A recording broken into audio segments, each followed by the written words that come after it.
औज़ुबिल्लाहि मिनश्शैतानिर्रजीम बिस्मिल्लाहिर्रहमानिर्रहीम अल्लाहुम्मा कुल्ली वलीकल हुज्जत इब्निल हसन सलावातुका अलैहि वला आबाइही फ़ी हाज़िहि स्साअ व फ़ी कुल्ली साअ वलिय्यन व हाफ़िज़न व क़ाइदन व नासिरन व दलीलन व आइनन व हत्ता तुस्किनहु अर्ज़का तौअन व तुमत्तिअ फ़ीहा तवीला। अस्सलामु अलैकुम सामीन, हमारे चैनल ज़िक्र उला में खुश आमदीद। मैं आज आपके सामने इल्लामा लाजपाल हुसैन की तसनीफ़ कुफ़र की चौखट पर सजदा से इक़्तिबास पेश कर रही हूँ, जिसका बुनियादी मकसद आपकी खिदमत में ऐसा इल्म पेश करना है जिससे लोगों में ऐसा शऊर बेदार हो कि जिससे शयातीन की चालों, हरबों और गुमराहकुन ख़यालात से बचा जाए। अगर आप इस किताब का मुकम्मल मुताला करना चाहते हैं तो इस किताब की PDF को हमारी वेबसाइट www.idarakhatamulauliya.com से फ्री डाउनलोड कर सकते हैं। बेहया आबिद बाहया कुत्ते का किस्सा। मोमिन किन गुनाहों का मुर्तकिब नहीं होता? असल मुर्दा कौन है? बसीरत व इल्म के बगैर अमल करना कैसा है? बेहया आबिद बाहया कुत्ता। लबनान के किसी गार में एक आबिद रहता था। उसने अल्लाह के सिवा हर चीज़ से दूरी इख्तियार कर ली थी और सारा दिन रोज़े में बसर करता था। उसे शाम को एक रोटी मिल जाती थी जो आधी अफ्तार पर खा लेता था और आधी सहर के लिए रख देता था।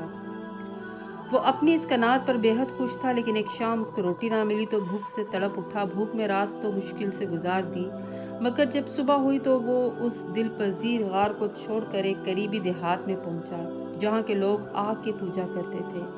ये एक आतिश परस्त के दरवाजे पर गया और उससे अपनी भूख का इजहार किया। आतिश परस्त ने उसे 2 रोटियां लाकर दी। जब ये आबिद रोटियां लेकर चला तो इत्तेफाक से आतिश परस्त का नहीफ लागर कुत्ता उसके पीछे दौड़ने लगा और करीब आकर आबिद का दामन दबोच लिया। कुत्ता भूखा था। आबिद इस खौफ से कि कहीं ये काट न ले, उनमें से एक रोटी कुत्ते के आगे डालकर आगे बढ़ गया, लेकिन कुत्ते ने रोटी खाकर फिर उसका पीछा किया। आबिद ने खौफ की वजह से दूसरी रोटी भी कुत्ते के आगे डाल दी। कुत्ता वो भी खा गया और दौड़कर आबिद का दामन दबोच लिया और उसे भंबोड़ने की कोशिश करने लगा। आबिद ने ये देखकर कुत्ते से कहा, ओ बेहया कुत्ते, मैंने तुझ जैसा कुत्ता कहीं नहीं देखा। कुत्ते ने कहा, ए साहिबे कमाल, मैं बेहया नहीं बल्कि तू बेहया है।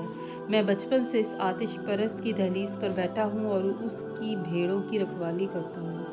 मेरा मालिक कभी मुझे रोटियाँ देता है और कभी कुछ हड्डियाँ और मेरे सामने डाल देता है, और कभी ये भी भूल जाता है कि मैं भूख से तड़पता रहता हूँ। और इस तरह कई दिन गुजर जाते हैं कि मुझे रोटियाँ देखने को नहीं मिलती, लेकिन दूसरों के दरवाजे पर कभी नहीं जाता क्योंकि उस आतिश परस्त के दरवाजे पर परवरिश पाई है।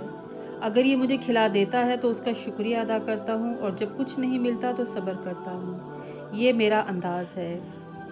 लेकिन ज़रा तू खुद को देख, सिर्फ एक रोटी ना मिली तो तेरे सब्र का पैमाना चिकनाचूर हो गया और राजी के मुतलिक के दरवाजे से मुंह फेर कर एक आतिश परस्त के दरवाजे पर आ खड़ा हुआ।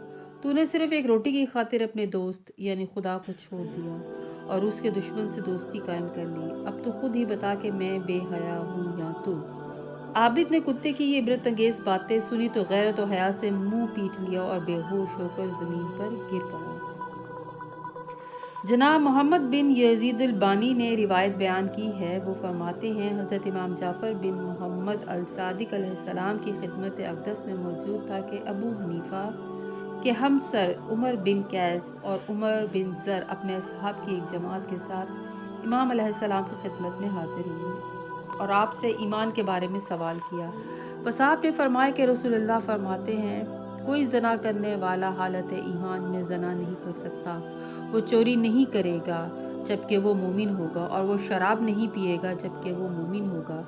बस जब आपने यूं डर फरमाया तो सब एक दूसरे की तरफ देखने लगे। इसके बाद उमर बिन ज़र ने अर्ज़ किया, फिर उनको हम इस नाम से क्यों पुकारते हैं?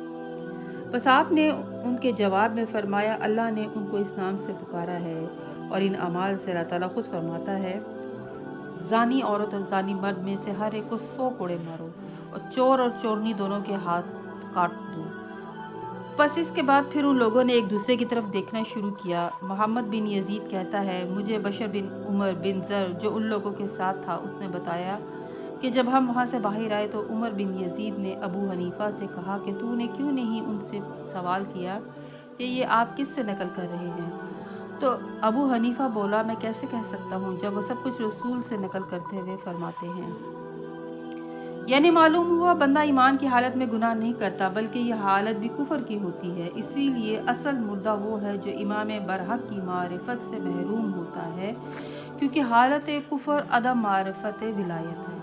इसीलिए सैयद रजी ने नहजुल बलागा में रिवायत की है, मौला कायनात ने इस खुतबे में जिसमें आले मोहम्मद का जिक्र फरमाया कि वो पैगंबर के राजों के महल व मुकाम हैं और अमूर रिसालत की पनागाह हैं और उनके इल्म के संदूक हैं और उनके हुक्म की बाज़गश्त के महल हैं और उनकी किताबों के मखज़न व महल हैं और उनके दीन के रीसमान हैं।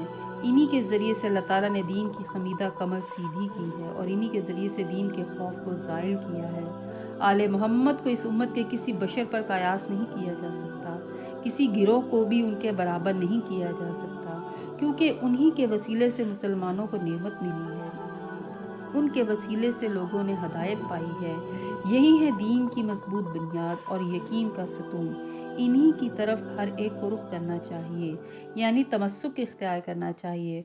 और जिस फर्द ने उनके बारे में गलू किया और उनसे आगे बढ़ गया, उसको चाहिए कि उनकी तरफ पलट आए, और जो शख्स उनके मामले में पीछे रह गया, उसको चाहिए कि आकर उनसे मिल जाए। उनके लिए हैं हक के विलायत की खसूसियात, हर मखलूक पर उनकी मोहब्बत वाजिब है। उन्हीं के हक में वसीयत पैगंबर और आपकी विरासत है, यानी यही ओसियाए पैगंबर और आपके वारिस हैं। मुर्दा दिल सिर्फ विलायत आले मोहम्मद की मार्फत से जिंदा होते हैं। नूर ईमान उन्हीं की अता करदा हदायत से कुफर की तारीकी से निकल कर हयात अब्दी में मुंतकिल होता है, यानी कल्ब का मुनकलिब होना अपनी असले आला की तरफ ही असल रोशनी है। इसलिए नूर उनके लिए करार पाता है जिनका बातिन नूर विलायत को कबूल करने की इस्तात रखता हो। इसलिए इमाम जाफर सादिक अलैहिस्सलाम फरमाते हैं, जो शख्स बगैर बसीरत इल्म के अमल करेगा वो उसकी मानिंद है जो राह भूल कर शराब के पीछे चल पड़ा है। जो जितना तेज चल रहा है, जो जितना तेज चलेगा, उतना ही मंजिल से दूर होता जाएगा। सूरह अराफ में अल्लाह ताला फरमाता है, उनके पास कलूब है मगर उनसे सोचते नहीं हैं, और उनके पास आंखें हैं मगर उनसे देखते नहीं हैं, और उनके पास कान है मगर उनसे सुनते नहीं हैं। ये लोग मवेशियों जैसे हैं, बल्कि उनसे ज़्यादा गुमराह हैं। यही लोग हकीकी गाफिल हैं। अब यहाँ जो सवाल पैदा होता है वो ये कि इंसान ऐसा भी हो सकता है कि कल्ब तो हो मगर सोचे ना, बसारत तो हो मगर ना देखे, और समात के होते हुए ना सुने। इन तीनों कुव्वतों से अल्लाह आयत के बातनी मफहूम में एक तकाजा या तलब चाहता है, और इस तलब से कबल ये बताना ज़रूरी है कि इस आयत में जिन तीनों कुव्वतों को अल्लाह ने बयान किया, दर हकीकत ये तीनों कुव्वतें हालत कुफर की निशानदही करती हैं। इसलिए कि जब बंदा कैफियत कुफर में जाता है तो उसका हाल ऐसे ही गाफिलों में होता है। इसके बरक्स एक अब्द कामिल वो है कि जिसका कल्ब अल्लाह के इरादे और मशीयत का आशियाना है और मुशाहिदात आलमीन फरमाता है, और निगाह बातिन इतनी आला और बुलंद है कि अमीर कायनात फरमाते हैं कि मेरी आंखों से पर्दे अगर हटा भी दिए जाएं तब भी मेरे यकीन में इजाफा ना होगा, और समात इस कदर ताकतवर है कि वादी नमल से गुजरते हुए चूंटियों की गुफ्तगू सुन लेते हैं। ऐसे शहीद अला खलाइक और शाहिदुल आबाद हैं कि बंदों के अमाल को हाजिर और नाजिर होकर मुशाहिदा फरमा रहे हैं। ऐसे अब्द कामिल की नूरानी मार्फत से मुस्तफ़ीद हो जाना इंसान की इन्हीं तीनों कुव्वतों को बीदारो बीना कर देता है।